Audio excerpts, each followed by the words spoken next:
Estamos na cidade de Caxias, na sede do Museu Vivo de São Bento. É um museu de percurso, repleto de coisas interessantes. E para a gente conhecer um pouco sobre a história desse lugar, eu converso com o professor Antônio Augusto. Ele que é historiador, um dos coordenadores do museu e participou da criação e implantação desse projeto. Bom dia, professor. Obrigado pela participação. Oi, Ana. Bom dia. É uma alegria ser entrevistado por você. Manda um abraço lá para todo mundo. Olha, o museu começou assim. Sempre houve um desejo muito grande, uma vontade muito grande dos professores de história aqui da cidade de Caxias de ter um museu onde se falasse da história da cidade de Caxias. Essa história já estava sendo pesquisada há muitos anos, por vários professores, vários pesquisadores.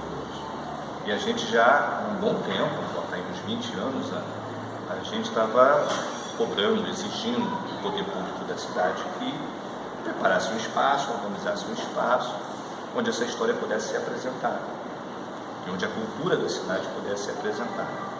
Em 2005, a gente conseguiu isso.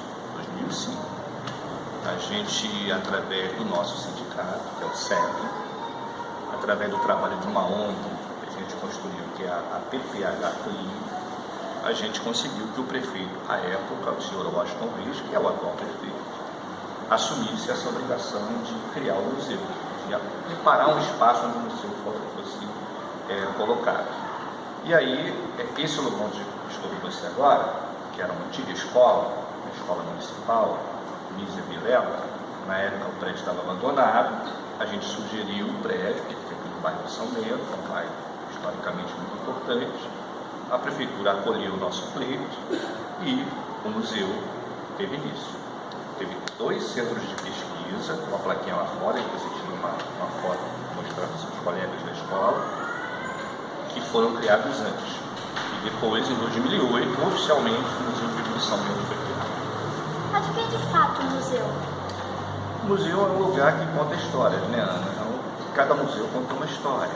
A palavra museu vem do grego musas, que significa sonhos, inspirações.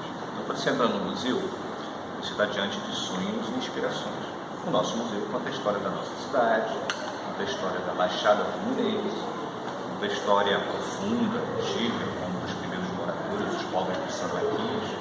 Você já visitou, você gostou tanto, e conta essa história até os dias de hoje, passando por diversas fases. E por que está no São Bento, Ana? Porque o bairro de São Bento, para a nossa sorte, que fica aqui no segundo distrito do município de Caxias, ele reúne muitos lugares onde essa história aparece. A gente chama isso de lugares de memória, de história.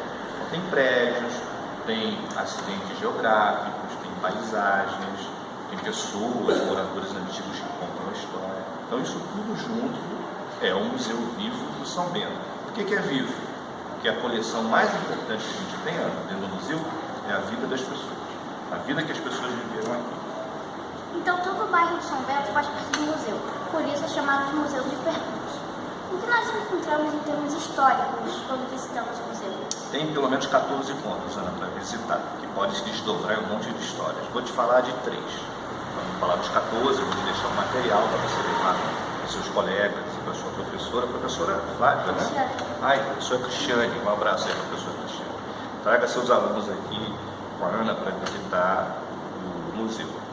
Então, cada um desses 14 pontos remete a gente a uma história, como se fosse um túnel do tempo. Tinha um filme antigamente chamado Túnel do Tempo que eu adorava.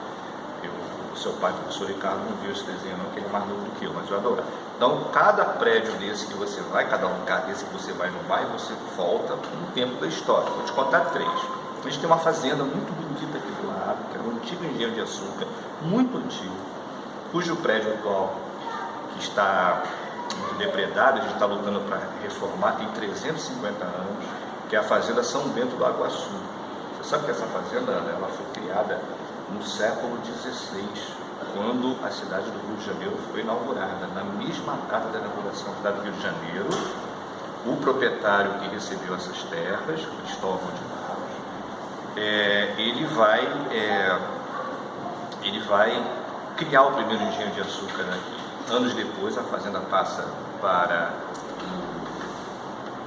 Mosteiro do São Bento, que é aquele mosteiro que está lá no centro do Rio, a Ordem do São Bento, e aí o atual prédio é construído no século XVII. Então você vê, né, professora e meninos da turma, e meninas da turma também, quanto que é importante um prédio antigo. Essa é uma história. A outra história que você gosta, que a gente vai tentar ir para você visitar hoje, não sei se a gente vai conseguir, é do sítio arqueológico do Sambaquis. O que é o sítio arqueológico do Sambaquis? É um local, um terreno, onde, ao se escavar, se descobriu que aqui viviam pessoas há pelo menos 4.000 anos de idade. Os primeiros moradores do território da Baixada Fluminense.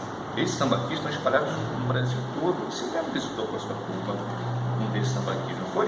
Foi onde você visitou? Fala para mim. Pois é. Né? Então você tem sambaquis lá em Itaipu, tem sambaquis na região dos lagos para dentro de Itaipu, como por exemplo Arraial do Cabo, tem sambaquis lá em Santa Catarina, onde tem os maiores e mais importantes, tem a Ilha Grande, que vocês gostam muito de visitar, e tem aqui em Caxias, na Baixada Fluminense. Estava perdido, esquecido, quase destruído. A gente conseguiu recuperar para que meninos e meninas como vocês possam visitar. Atualmente ele está muito machucado, a gente não consegue mantê-lo como ele tem que ser mantido, mas ele é muito importante. E uma terceira história, posso contar várias, mas tem uma terceira história importante, que é quando o presidente Getúlio Vargas assumiu o governo brasileiro em 1930, na primeira fase ele governou até 1945. Nesse período, que nem eu era nascido também, né? Ele implementou uma série de medidas no Brasil inteiro para fazer o país se desenvolver. O presidente Getúlio Vargas, ele é muito polêmico. Tem coisas boas que ele fez, mas o governo dele também teve coisas muito ruins. Mas uma das coisas boas foi vir para a Baixada Fluminense e orientar uma grande restauração na Baixada Fluminense que estava abandonada, largada, grandes obras de restauração, e criar um negócio chamado núcleo colonial, que era o seguinte: eram terras abandonadas, terras afastadas, e aí ele mandou sanear tudo, né? E convidou um monte de famílias para vir morar aqui, para poder usar a terra, plantar, colher e alimentar não apenas essas famílias, mas a cidade do Rio de Janeiro.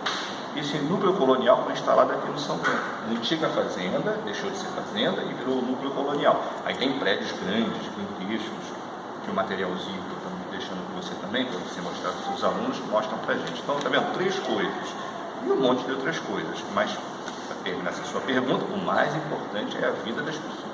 Como é que elas viveram, como é que elas sofreram, como é que elas superaram esse sofrimento, como é que elas criaram seus filhos, como é que elas conseguiram construir a cidade e construir o bairro. Vamos lá, entrevistadora? Bacana, hein? Qual a importância do museu para as pessoas que moram na região e para todos? E como podemos fazer alguma coisa para ajudar o projeto? Essa última pergunta é muito legal. Fala da professora para mandar um monte de dinheiro para a gente, quem está precisando. Tadinha da professora. Os museus, e esse museu é importante por quê? Porque eles preservam a cultura e oferecem a cultura para os visitantes. O nosso museu preserva a história e a cultura da nossa cidade e oferece essa história e essa cultura para quem visita. Para você, para os seus pais, para os moradores da cidade e para aqueles que não conhecem a cidade e a Baixada Fluminense. Essa é a primeira grande importância. A segunda, Ana, é que nosso museu ele é um museu diferente, não apenas porque ele é o bairro todo, mas é o que a gente chama de museu social. Aqui no museu se reúne uma série de pessoas que lutam para tentar transformar a nossa cidade em um lugar melhor para viver. Sindicatos, associações, organizações não governamentais que defendem a natureza. Nosso museu, por exemplo, está numa área muito degradada, que é uma APA, uma área de proteção ambiental, mas muito degradada, muito machucada, muito atacada. Então a gente utiliza o museu como instrumento, como fórum, como uma ferramenta para defender essas causas sociais e ajudar que as pessoas possam se mobilizar para ter uma vida melhor. Não é a gente que resolve isso, mas a gente ajuda. O museu conta a história e ao contar a história, ao mostrar a cultura, ele também convida as pessoas a pensar no presente, no futuro e a lutar por ele. É um museu social, a museologia social. Como é que a gente ajuda? Conhecendo, vindo, falando, né, para as outras pessoas que não conhecem da importância do museu, não apenas do nosso, mas de todos os museus, tá? De toda a cultura do Brasil. E principalmente, Ana e colegas da escola e da turma da Ana, e professor, cobrando das autoridades aquilo que elas têm que fazer, proteger a cultura, com investimentos públicos, com investimento na educação, com a formação de pesquisadores. Se isso for feito em todos os bairros da cidade do Rio de Janeiro do Brasil, a gente ganha muito com isso. Obrigado, professor Antônio Augusto. Muito sucesso no projeto. Eu fiquei muito emocionado, agradeço muito a Ana, agradeço a professora Cristiane, da Escola Cambaúba, e reforço aqui o convite a virem nos visitar aqui no museu. Obrigado, pais, Ricardo, Luciana, que estão todo mundo aqui babando com a Ana dando entrevista.